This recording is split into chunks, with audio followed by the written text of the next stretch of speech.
Story కూడా కొత్తగా అనిపించలేదు, రొటీన్గా అనిపించిందని అంటున్నారు.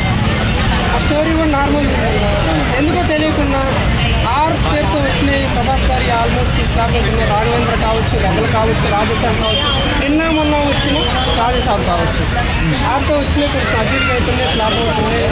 మరి మూవీ అలా ఉందో లేకపోతే పబ్లిక్ ఇట్లా నెగిటివ్ చేస్తుందో తెలియట్లేదు. అంటే ప్రభాస్ గారి యాక్టింగ్ పరంగా పోయిందంటారా, లేకపోతే మారుతి గారి డైరెక్షన్ పరంగా పోయిందంటారా? డైరెక్షన్ పరంగా అనుకుంటున్నా, యాక్టింగ్ పరంగా అయితే ప్రతిదీ పోవాలి కదా.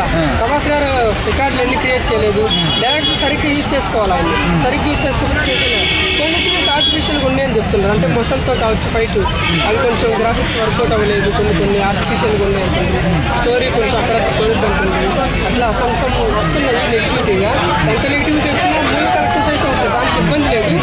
ఈ నెగిటివిటీ అనేది ఎక్కువ స్ప్రెడ్ అయిపోతుంది, దానివల్ల కొంచెం అంటే వేరే హీరోల ఫ్యాన్స్ కూడా కావాలని సినిమా నెగిటివ్ చేస్తున్నారంటున్నారు. అది టీంలో వేరే సినిమా ఫ్యాన్స్ నెగిటివ్ అంటే ఇప్పుడు మిగతా సినిమాలు కూడా ఉన్నాయి కదా, అవి ఆడాలి కాబట్టి వాళ్ళ ఫ్యాన్స్ చేయొచ్చు, మేబీ చేయొచ్చు, చేయకపోవచ్చు. ఇప్పుడు 5-6 మూవీస్ ఉన్నాయి కాబట్టి వాళ్ళు కూడా వస్తారు కాబట్టి చెప్పాలి ఈ మూవీ గురించి ఏదో ఒకటి. సినిమా లేని హీరో ఫ్యాన్స్ కూడా చేస్తున్నారు, ముఖ్యంగా అల్లు అర్జున్ గారి ఫ్యాన్స్ అని పేరు వినిపిస్తుంది.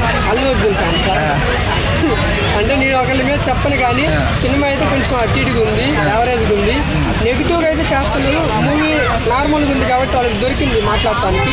నెగిటివ్ అయితే చేస్తున్నారు, చూడొచ్చు, పర్లేదు. డార్లింగ్ కోసం చూడొచ్చు. మూవీ హిట్ ఆఫ్ ఫ్లాప్ అని పక్కన పెడితే ప్రభాస్ ఆ వ్యక్తి కోసం పోవచ్చు.